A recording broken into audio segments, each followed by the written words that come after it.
नमस्कार विद्यार्थी मित्रांनो, पुन्हा एकदा मी आपल्या 10वी गणित भाग 1 च्या शैक्षणिक व्हिडिओमध्ये सर्वांचं स्वागत करते। आज आपण नवीन प्रकरणाला सुरुवात करणार आहोत। ते प्रकरण आहे प्रोबॅबिलिटी म्हणजेच संभाव्यता।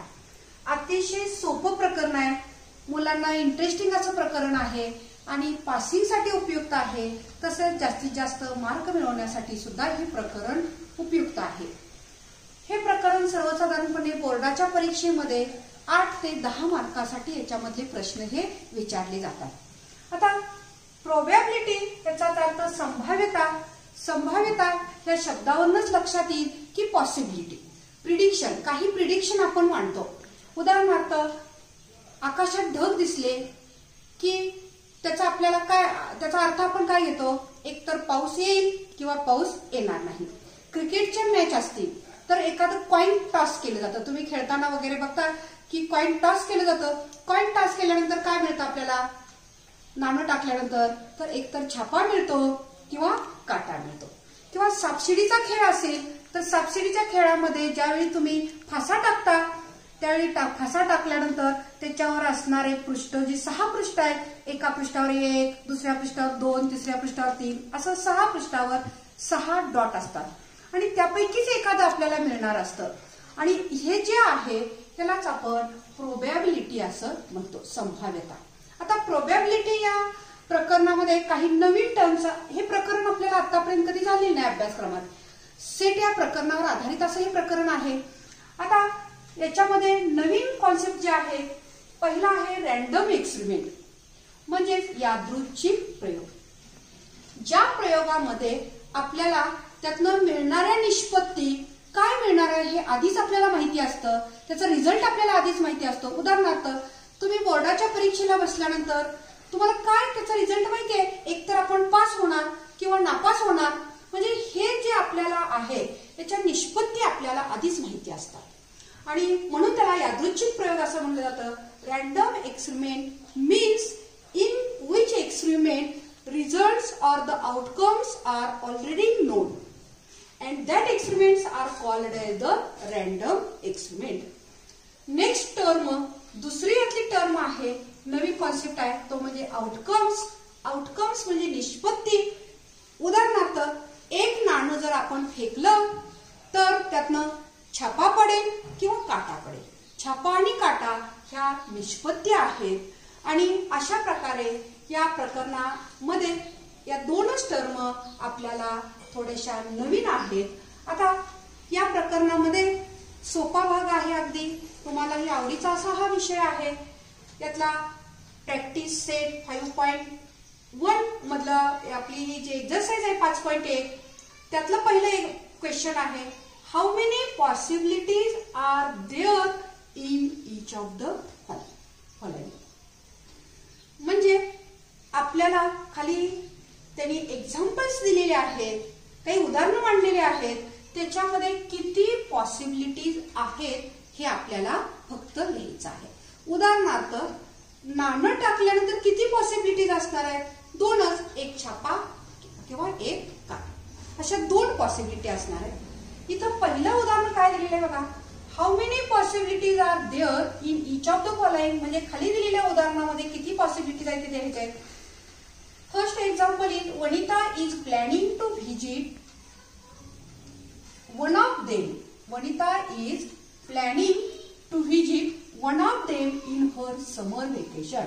वनिता समर व्हेकेशन मध्ये, उन्हाळी सुट्टीमध्ये खालीलपैकी एका ठिकाणाला भेट द्यायला जाणार आहे। मग आता तिला किती पॉसिबिलिटीज आहेत तर तिने मांडलेले आहेत इथं। अजंठा, महाबळेश्वर, लोणार सरोवर, ताडोबा अभयारण्य आहे, आंबोली, रायगड, माथेरान आणि आनंदवन, अशा एवढ्या पॉसिबिलिटीज दिलेल्या आहेत आणि एवढ्या पॉसिबिलिटी पैकी ती कुठेतरी जाणार आहे। आणि आपल्याला प्रश्न काय आहे तर किती पॉसिबिलिटी आहेत, how many possibilities are there, किती आहेत आपण मोजूया, 1 2 3 4 5 6 7 8। How many possibilities are there, 8। किती पॉसिबिलिटीज आहेत आपल्याला, 8 पॉसिबिलिटीज आहे। Next example is here, any day of the week is to be selected randomly. आता आठवड्यामधला एक दिवस आपल्याला रॅन्डमली सिलेक्ट करायचा आहे. आठवड्यातला एक दिवस आपल्याला निवडायचा आहे. आता आठवड्यातला एक दिवस आपल्याला निवडायचा आहे. आठवड्यामध्ये किती दिवस असतात? तर 7 days. How many possibilities are there? 7 days. 7 possibilities. सोमवार, मंगळवार, बुधवार, गुरुवार, शुक्रवार, शनिवार आणि रविवार अशा 7 वारापैकी एक वार आपण निवडणार आहे. आणि मग त्याच्यासाठी पॉसिबिलिटीज किती आहेत? तर 7 आहेत.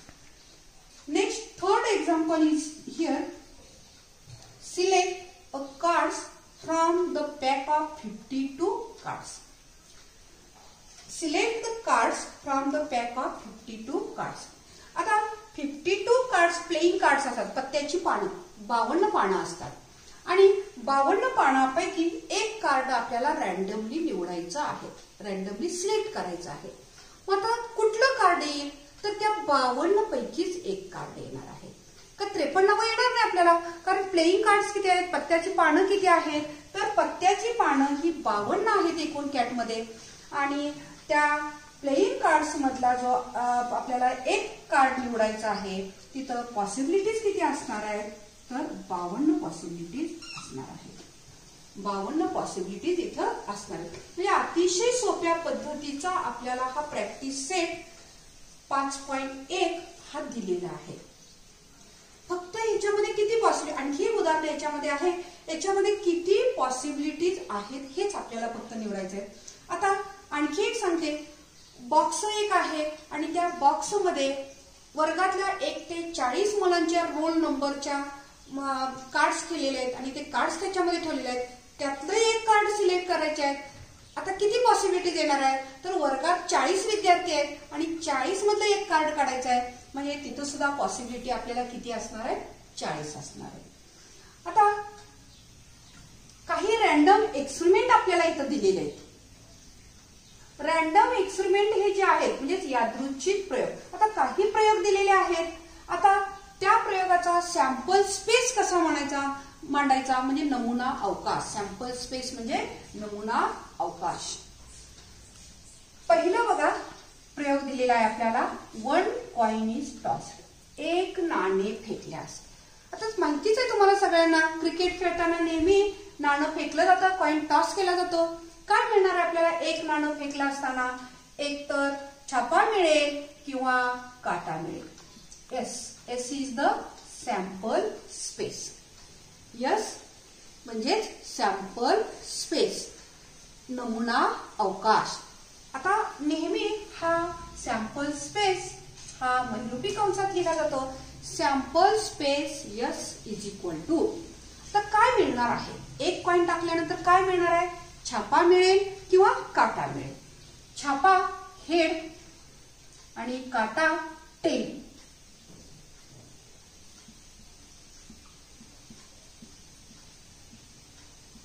छापा टी फॉर टेल, काटा एच और टी. सॅम्पल स्पेस लिहायचा. परीक्षेत प्रश्न कसा असतो 1 मार्काला बघा. When 1 coin is tossed, then write the sample space and number of sample points. Number of sample points n of s. Number of sample points n of s. म्हणजे ह्या sample space मध्ये किती घटक आहेत? सॅम्पल पॉइंट्स म्हणजे किती घटक आहेत? किती आहेत? 1 आणि 2. n of s बरोबर 2. असं 1 मार्काला आपल्याला छोटासा क्वेश्चन हा विचारला जातो. बघा पहिला हा प्रयोग आहे की एक नाणे फेकल्यास when 1 coin is tossed. When 1 coin is tossed. S is equal to छापा म्हणजे H और T. ह्या दोन्हीपैकी एक मिळणार आहे. मग सॅम्पल पॉइंट्स किती झाले? 1 आणि 2. n of s is equal to 2. आता next experiment. 2 coins are tossed. 2 coins are tossed. 2 नाणी फेकली असतात. आता आपण विचार करताना बघा 2 नाणी ज्यावेळी आपण फेकतो त्यावेळी दोन्ही नाण्यावर छापा छापा असेल किंवा दोन्ही नाण्यावर काटा काटा असेल किंवा एका नाण्यावर छापा असेल, याच्यावर काटा असेल, पुन्हा याच्यावर काटा असेल, याच्यावर छापा असेल, या पद्धतीनं आपल्याला मिळणार आहे. बघूया आपण किती मिळणार आहेत sample points. S is equal to बघा मी मगाशी सांगितल्याप्रमाणे H मिळेल, म्हणजे दोन्ही नाण्यावर छापा मिळेल. आता HT मी स्वल्पविराम इथं केलेला आहे, कारण इथं आपला एक सॅम्पल, या सॅम्पल पॉइंट मध्ये H असा आहे. पहिला सॅम्पल पॉइंट आपल्या इथं संपलेला आहे. आता HT पहिल्या नाण्यावर H आहे, दुसऱ्या नाण्यावर T आहे. नंतर TH पहिल्यावर T आहे, दुसऱ्यावर H आहे, आणि TT अशा पद्धतीनं NS किती येणार आहेत आपल्याला, तर 4. 1 2 3 4. एक नाणं टाकले असता H आणि T, दोन नाणी टाकल्यावर HH HT TH TT असे सिरियली लिहायचं, म्हणजे लक्षात ठेवायला सोपं जातं. NS किती घटक झाले, 4. आता तिसरा एक्सपेरिमेंट दिलेला आहे. 3 कॉइन्स आर टॉस्ड. 3 नाणी एकदम फेकायचे आपल्याला, 3 नाणी एकदम फेकायचे आहेत. त्यावेळी मिळणारा sample space S is equal to. आता बघा 3 नाणी फेकल्यानंतर 3 नाणी आपण ज्यावेळी दाखवतो HH म्हणजे तिन्ही नाण्यावर छापा असेल. HH. आता इथं मी 2 याच्या ओळी करते बघा. पहिली HH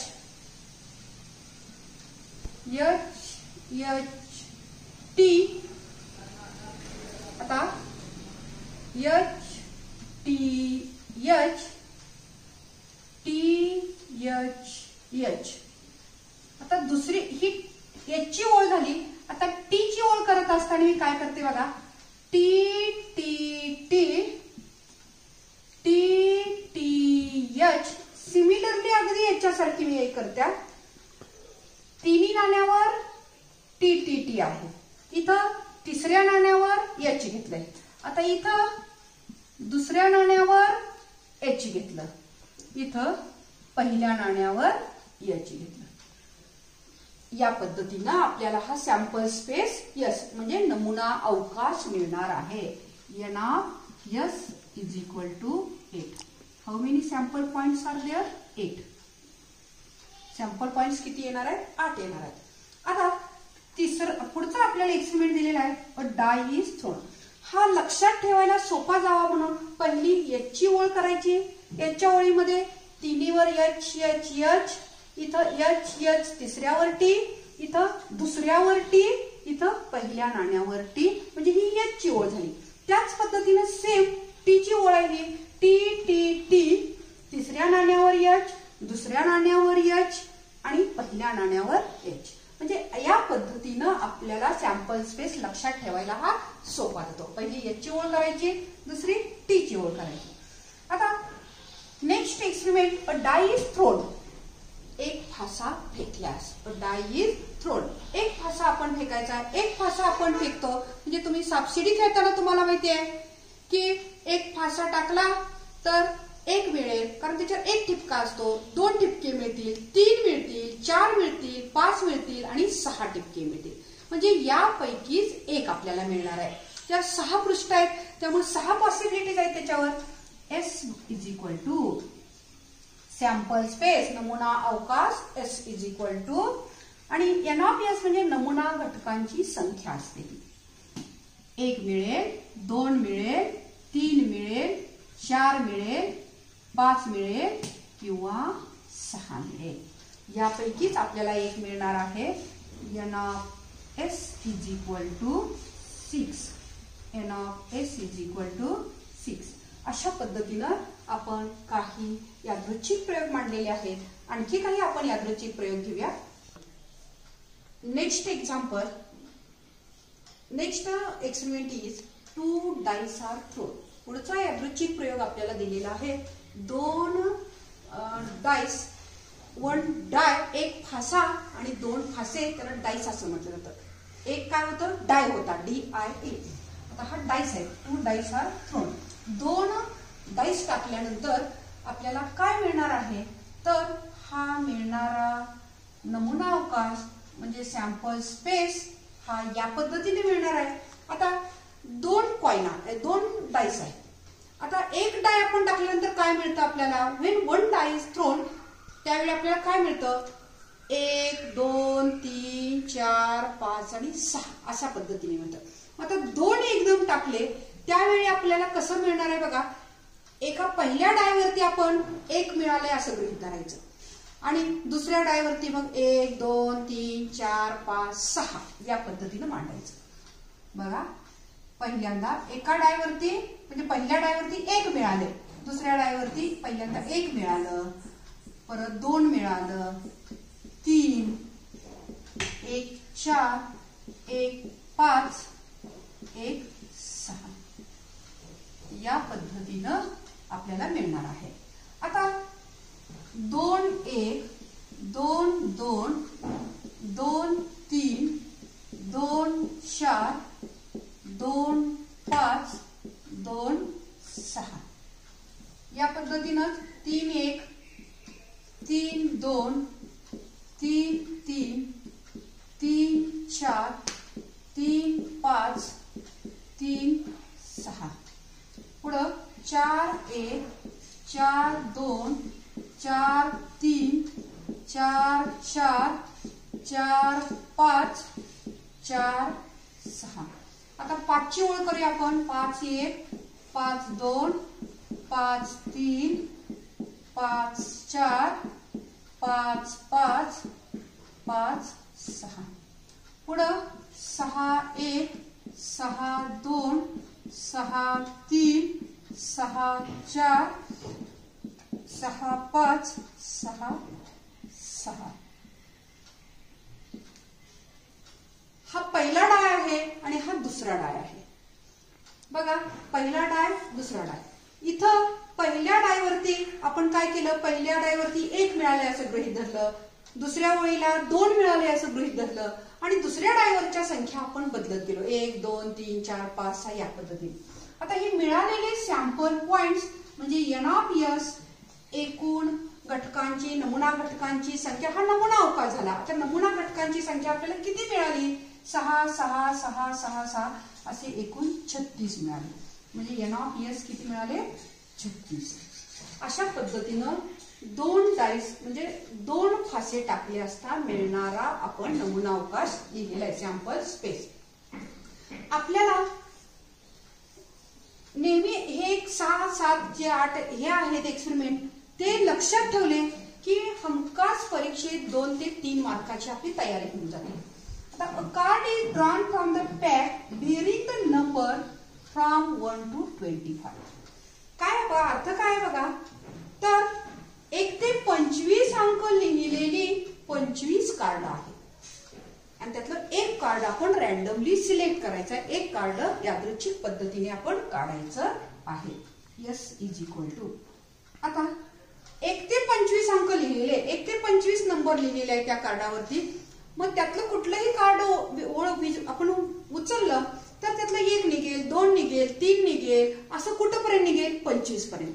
30 अंक लिहिलेलं कार्ड निघणार आहे का त्यातनं, नाही. कारण त्या बॉक्समध्ये जी कार्ड आहेत, त्या पॅकमध्ये जी कार्ड आहेत, त्या कार्डावरती फक्त 1 ते 25 संख्याच लिहिलेल्या आहेत, 1 ते 25 अंकच लिहिलेले आहेत आणि म्हणून त्या सॅम्पल स्पेस मध्ये कसं येणार, 1 मिळेल, 2 मिळेल, 3 मिळेल, 4 मिळेल, असं कुठपर्यंत मिळणार आहे आपल्याला, 25 पर्यंत. 26 मिळणार आहे का आपल्याला, नाही मिळणार आपल्याला. म्हणजे 1 ते 25. आता ज्यावेळी हा सॅम्पल स्पेस मोठा असतो त्यावेळी या पद्धतीनं आपण मांडला तरी चालेल. सेट आपण मांडत होतोच त्या पद्धतीनं असं मांडायचं. NOPS is equal to 25. किती असणार आहेत ही कार्ड्स, 25 कार्ड आहेत. मग 25 पैकीच एक आपल्याला मिळणार आहे. NOPS is equal to 25. आता पुढचा एक्सपेरिमेंट आहे 1 coin and 1 die is thrown. 1 नाणे आणि 1 फासा. आता नाणं मिळत टाकल्यानंतर काय मिळतं हेही माहिती आहे, डाय टाकल्यानंतर काय मिळतं हेही माहित आहे. कॉइन टाकलं की आपण एच किंवा टेल मिळतं. बरोबर आहे की नाही. आणि डाय टाकल्यानंतर एक डाय टाकल्यानंतर आपण 1 2 3 4 5 6 यापैकी मिळणार आहे. मग इथं आपण पहिली पॉसिबिलिटी अशी करायची बघा. पहिल्यांदा आपल्याला एच मिळालंय, म्हणजे कॉइन वरती आपल्याला एच मिळालंय. कॉइन वरती आपल्याला काय मिळालंय? एच मिळालंय. त्यावेळी डाय वरती H1 म्हणजे 1 मिळालंय. डाय वरती H2 H3 H4 H5 H6 आणि T1 T2 T3 T4 T5 T6 या पद्धतीनं. काय आपण गृहीत धरलं पहिल्यांदा की कॉइन वरती काय मिळालं? एच मिळालं. कॉइन वरती एच मिळालं असं धरलं. मग त्याच्यावरती डायचं काय मिळालं? 1 मिळालं, 2 मिळालं, 3 मिळालं, 4 मिळालं, अशा पद्धतीनं 6 पर्यंत मिळणार आहे. परत कॉइन वरती आपण टी मिळालं हे गृहीत धरलं आणि मग 1 2 3 4 हे आपल्याला डाय वरती मिळालेलं आहे. हे लक्षात ठेवताना काहीतरी आयडियाने लक्षात ठेवायचं. असं कसंही इकडं तिकडं आपण केलं तर ते व्यवस्थित मांडता येत नाही, विसरतं. म्हणून सरळ अगदी प्लेनली असं सिरियली मांडत जायचं. आणि मग N of S is equal to किती झाले बघा बरं? 6 आणि 6 12. एन ऑफ एस किती झाले? 12. आता पुढचा एक्सपेरिमेंट आहे. अ card is drawn from a well shuffled pack of 52 playing cards. पत्त्याची पानं आहेत ही. 52 पानं असतात पत्त्याची आणि 52 पानापैकी एक कार्ड काढायचं. वेल शफल्ड पॅक म्हणजे योग्य रीतीने पिसलेलं पत्त्याचा पॅक आहे. पत्त्याचा कार्ड म्हणजे प्लेइंग कार्डचा सेट आहे. त्यातलं आपल्याला एक कार्ड काढायचं आहे. आणि मग आपल्याला कुठलं कार्ड येणार आहे त्यातलं?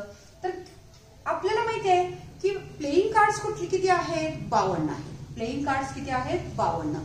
आणि मग ह्या 52 पैकीच आपल्याला कार्ड येणार आहे. आणि मग आता ह्याचा यस लिहित असताना त्या पानं, आता पत्त्याच्या पानामध्ये तुम्हाला माहितीये की चित्रयुक्त पानं असतात, त्याच्यावरती लाल पानं असतात. मुख्य म्हणजे काय? पत्त्याची 52 पानं आहेत तर पत्त्याच्या 52 पानापैकी 26 पानं लाल असतात आणि 26 पानं काळ्या रंगाची असतात. आता 26 लाल मध्ये विभागणी वेगळी आहे, परत काळ्यामध्ये विभागणी वेगळी आहे. आता फक्त तुर्तास आपण काय करूया की 52 प्लेइंग कार्ड्स आहेत आणि त्याचा यस कसा मांडायचा? तर पूर्ण काही सगळी विभागणी करायची नाही, आपण याच्यात सरळ घ्यायचं. 52 प्लेइंग कार्ड्स. किती कार्ड्स आहेत? 52 प्लेइंग कार्ड्स. आणि मग N of S is equal to 52. N of S is equal to 52. या पद्धतीने आता ह्या पत्त्याचं उदाहरण सोडवत असताना आपण पत्त्याची सगळी माहिती घेणारच आहोत. N of S is equal to 52. आता पुढचा एक एक्सपेरिमेंट आहे. त्यातली काही एक्झाम्पल ही प्रॅक्टिस सेट 5.2 मधली आहे. इथं काय दिले बघा? Arrow is rotated. हा एरो दिलेला इथं. संधीचा खेळ तुम्ही पाहिलेला आहे, यात्रेत वगैरे असतो की चक्र असतं आणि त्याच्यावर या पद्धतीनं असतं. आणि हा संधीचा खेळ जो आहे याच्यामध्ये हा एरो इथं दाखवलेला आहे. हे रोटेट केल्यानंतर, एरो रोटेट केल्यानंतर एरो कुठं थांबणार आहे? Find out which colour it may stop. हा जो एरो आहे तो कोणत्या कलरवरती थांबेल? हा जो एरो आहे तो कोणत्या कलरवरती थांबेल हे आपल्याला पाहायचं आहे. त्याच्यासाठी आता कुठल्या कलरवर थांबेल यातलं आपल्याला माहिती आहे का नक्की कुठल्या कलरवर थांबणार आहे? नाही. मग यापैकीच एका कलरवर तो थांबणार आहे. मग त्या सगळेच येणार आहेत यस मध्ये. शक्यता या सगळ्यांचीच आहे. यस बरोबर रेड, ऑरेंज, येलो. आता या पुढच्या उदाहरणामध्ये उदाहरण काय दिलेलं आहे बघा. In the month of March 2019 म्हणजे 2019चं मार्चचं हे कॅलेंडरचं पान दिलेलं आहे. Find the days on which date is multiple of 5. म्हणजे 5 कुठले दिवस शोधायचा आहे पण आपल्याला? तर 5 भाग जाणारी तारीख पाहिजे. See the page given page of calendar. हे कॅलेंडरचं एक पान दिलेलं आहे. आता त्यातला असा दिवस शोधायचा आहे आपल्याला की तो 5 भाग जाणारा असला पाहिजे. मग आता तुम्हाला माहिती आहे की 5 भाग जाणारा यातलं बघा 1 2 3 4 5 भाग जात नाहीये त्या संख्या. पहिली संख्या 5 भाग जाणारी 5, नंतरची 10, हे काही 5 भाग जाणाऱ्या संख्या नाहीयेत. 10 नंतर बघा बरं 5 भाग जाणारी 15, 5 भाग जाणारी 20, 5 भाग जाणारी 25 आणि 30. आता या पद्धतीनं हे आपल्याला येणार आहे. आणि मग एस इज इक्वल टू, याच्यात एस इज इक्वल टू काय येणार आहे? 5, 10, 15, 20, 25 आणि 30.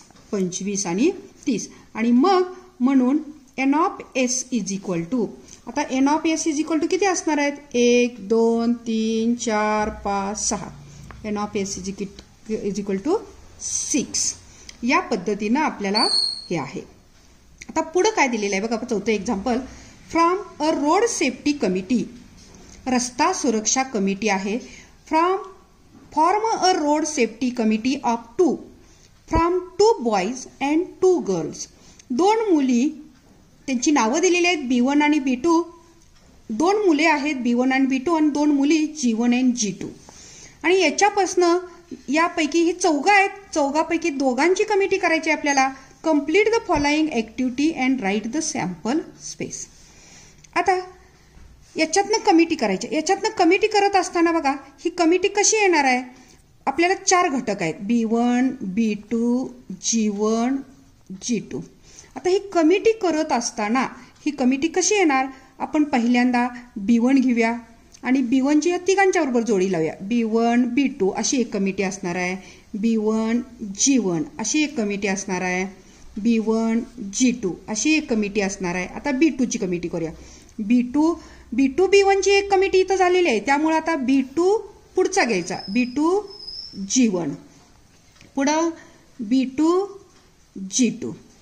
आता G1ची यांच्याबरोबरची कमिटी झालेली आहे आणि मग आता राहिलं कोण? G1, G2ची एक कमिटी राहिलेली आहे. म्हणजे अशा पद्धतीनं किती कमिट्या तयार होतील आपल्या बघा? 1 2 3 4 5 6 7 8. एकूण कमिट्या किती तयार होतील? 8 कमिट्या तयार होतील. आता आपल्याला ऍक्टिव्हिटीमध्ये काय दिलेलं आहे बघा? Complete the following activity to write the sample space. हा सॅम्पल स्पेस झाला हा लिहिलेला आपण, कारण ह्याची कमिटी 4 जणांच्यापासून दोघांची कमिटी करायची होती. Committee of 2 boys. आता कमिटी ऑफ 2 बॉयज, 2 मुलांची कमिटी. काय दिलेलं आहे बघा? Right the sample space. Committee of 2 boys.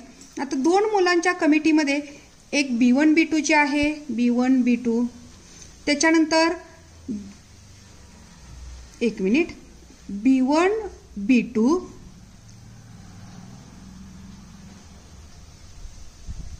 आपण हे 4 जण आहेत. हे 4 जण आहेत आणि ह्या 4 पैकी आपण कमिटी करताना B1 B2, B1 G1, B1 G2, B2 G1, B2 G2 आणि G1 G2 अशा कमिट्या किती झालीत? 1 2 3 4 5 6. 6 कमिट्या तयार होणार आहेत. आता कमिटी ऑफ 2 बॉयज, 2 मुलांची कमिटी कुठली आली? तर B1 B2. ह्याच्या दोन्ही मुलंच आहेत. आता कमिटी ऑफ 2 गर्ल्स, 2 मुलींची कमिटी कुठली आली? G1 G2. पुढं committee of 1 boy and 1 girl, 1 मुलगा आणि 1 मुलगी.